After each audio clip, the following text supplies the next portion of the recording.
Hello and welcome to the first video of 2022. I hope you all had a lovely new year. But today I'm bringing you a video I'm very excited for every year to do, even though this is only my second year doing it, but I'm very excited to bring you my favourites of 2021. Now, I read a lot of 5 stars in 2021, and these are just some of my favourites. So this year I have actually based it more off of my core pile rating. So each month I obviously use core pile, and at the end of each month I choose my favourite. Now, I can't remember which month it is, but there is one of the months where the highest rated didn't actually make my favourite of the month, and it was because the highest rated, I think there was actually a few months, the highest rated was a reread. So I don't count rereads towards that because it would count towards the first time I read it. Anyway, so I actually had 13 favourites of the year. Now, I know what you're thinking, but there's only 12 months in the year. Yeah, in one of the months, I think it was July, which was the month I read the least, I had 2 favourites because I genuinely could not pick between them. Not only could I not pick between them, they both got the same exact rating on core pile. So I have just picked one of them, and then the other is going to be an honourable mention because technically it shouldn't have been on there. So I'm going to start off with my 3 honourable mentions because of course I am. So first up we have Covert by Tracy Wolfe, which is the 3rd book in the Crave series. This got 9.14 on core pile and I just love it. Okay, I love it so much. I was lucky enough to borrow Liv's copy because it doesn't actually come out in paperback until March 2022, so I wasn't waiting that long, so she lent me her hardback. But I loved this book so much. I think it might be the best one of the series so far, and this is actually the 3rd book in the series, and I read all 3 books in 2021, so I've managed to completely get up to date with this series. The first book, Crave, was actually the first book I read in 2021, and they just got better from there. They was all 5 stars for me, and yeah. The next honourable mention is Majesty by Catherine McGee. I know a lot of people did not like this sequel. This was supposed to be the second in a duology. However, very recently the author has announced there is going to be a 3rd book, which, whilst I absolutely loved how this was wrapped up, I loved how it ended, I thought everyone ended up with who they should be, I'm excited to see what the 3rd book's gonna bring because I love these characters and I just always want more from them. So yeah, this got a 9 exactly on core pile, and I read this in January. And then the 3rd honourable mention is Blood and Honey by Shelby Mahurin. This again got a 9. This was the one where I had 2 favourites in the month, so this got relegated to honourable mentions because I still wanted to mention it. I thought this was a really well written 2nd book in a series. It's made me so much more excited for the 3rd book, which I wanted to get to in December, but it didn't happen, unfortunately. And I think the ending was so well done, even though it made me really sad. So yeah, I loved this. This got a 9.14 on core pile. So now we move on to the top 10. Now, at number 10, we have Amari and the Night Brothers by B.B. Alston. Now, this did actually only get a 9 on core pile. So you're probably thinking, well, why did it not, was it not an honourable mention? Because obviously Blood and Honey got a 9.14. And like I said, the reasoning behind that is because Blood and Honey should never have technically been on the top 10 because that was the month I chose 2 favourites. So, I didn't want to take away, I wanted to have at least 1 book from each, from a different month. I didn't want 2 books from the same month. Anyway, Amari and the Night Brothers deserves to be here because this book is incredible. I think this actually might be a favourite middle grade, and I am genuinely so hyped for the sequel. I've pre-ordered it, obviously. I think it was so well written. I loved the characters. I loved the world, and there was trials, and I was just like, I was here for it, and I loved it so much. In at number 9, we have Scythe by Neil Shusterman.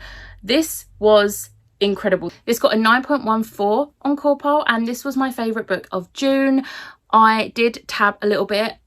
If you watched the Scythe along live shows, because obviously me, Ashley and Rachel hosted a read along for this series, and this was my favourite in the series. But if you watch the live shows, or my vlogs, you will see that the tabbing got more extreme the later the series went on. But I really enjoyed this book. I thought it was an incredible first book in a series, and especially the ending to this one just made me need the second book immediately, but I couldn't pick it up because we then decided to do the read along and I had already read the first book, so I was like, I've got to wait 2 months. But it was fine because I read it and it was amazing. But yeah, I absolutely loved this book. In at number 8, we have The Martian by Andy Weir. This was one I've never really been interested in until Steph at Steph Loves raved about it so much that I was like, do you know what, screw it, I'm going to give it a go. And oh my god, I'm so glad I did. So this was the month that both this and Blood and Honey got 9.14 on Corpal, and they were both my favourite of the month, but very different books.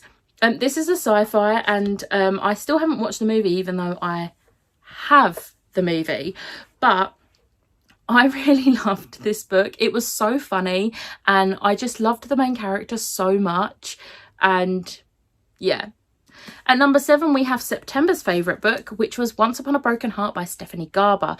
This got 9.43 on Corpal, and this was the month I was actually quite shocked because I genuinely thought Empire of the Vampire would be my favourite book of the month, but it got 0.29 points less on Corpal than this did. It's no secret, Jax is my favourite character in the Caraval series, so obviously finding out that there was going to be a series where he is like a main character, you know, I was on that. He was my favourite character and he didn't disappoint in this. I absolutely love him in this and I'm so excited for the sequel. It's unreal. I can't say anything else about it because obviously it is technically a sequel series to the Caraval series. And on that note, the author really needs to stop saying that you can read this without reading Caraval, because you can't. You really can't. Like, if I had gone on her advice and had not have already read Caraval and then read this, I would have been so annoyed because it literally tells you how the Caraval series ends. Anyway, run over. In at number 6, we have the December favourite, and that is Iron Widow by Shirin J. Zhao. I hope I've pronounced that right. I did look up a pronunciation this time because I really badly pronounced the name last time. I loved this book. I was not disappointed by this book whatsoever. The main character is a badass. The main character is everything every girl should want to be. And I love her so much. I also love that this has polyrep. I've never actually read a book with polyrep before, and I cannot speak on how good the rep was, but I thought it was really well written based on what I do know of poly relationships.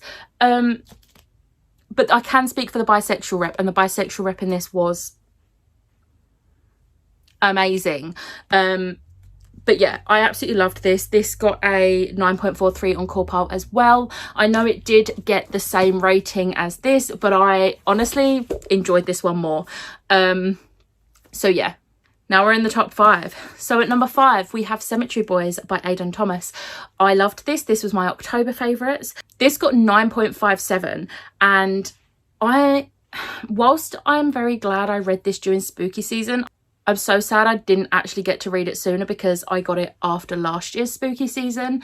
And honestly, this book was amazing. I loved the main characters. I loved the main character's best friend. I loved the story. I just loved how it was written, and I just wanted to wrap the main character up in bubble wrap because he was so precious. And yeah, I loved this book so much, and it's made me so excited to read more by this author. In at number 4, I did not do this on purpose, but it's Heartstopper Volume 4 by Alice Oseman.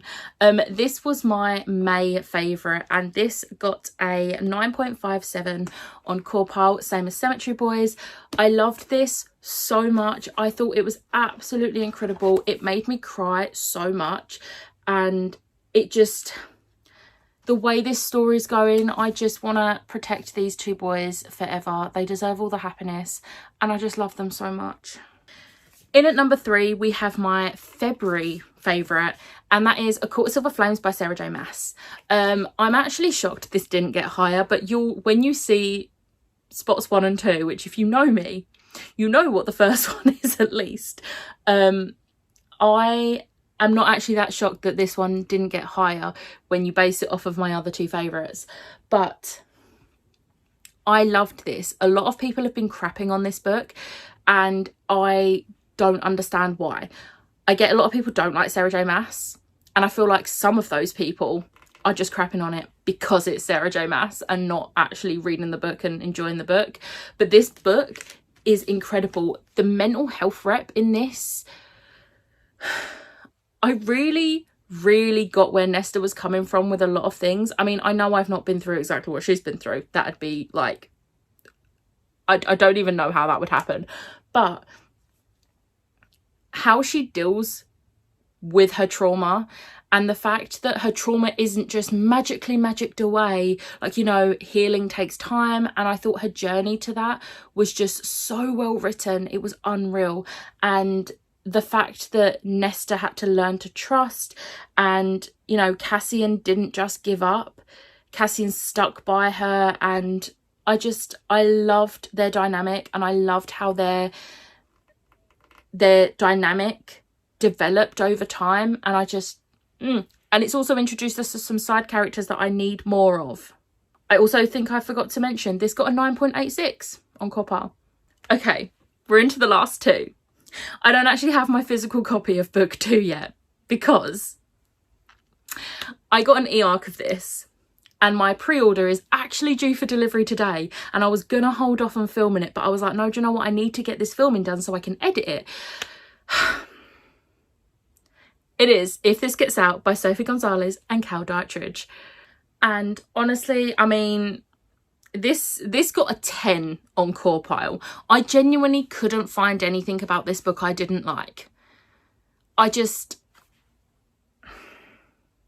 It was so well written. The characters were amazing. It made me like, obviously I've never been in the music business, so I don't know what it's like, but if you look back at boy bands over the years, and this is not a One Direction fan fiction. I don't know how many more times the authors and people that have read the book, I need to say this, but it is not a One Direction fan fiction. Those similarities you're seeing, if you look at any other boy band in the last like 20, 30 years, you're going to see those similarities. So if that's the case, it's fan fiction about every boy band in the last like 3 decades. Rant over. It really annoys me when people come for the authors for this because it's not. I'm a Directioner. I was in that fandom when the whole like Larry Stylinson thing was like very, very, very in your face. It's not a Larry Stylinson fanfiction. Anyway, onto the book. I loved the characters. I loved how it showed just how controlling management can be. And honestly, it doesn't surprise me that this stuff has happened to many different boy band members in the past because, God forbid, we have a gay boy band member. Anyway, I could rant about that for hours, but I loved the characters. The story was just so sweet between the 2 characters, and I loved how they dealt with things, and I just loved their resolution, and just they were adorable. I loved them. I want to wrap them in bubble wrap. I love them so much. Okay, now we're on to the final book, which also got a 10 on Core Pile.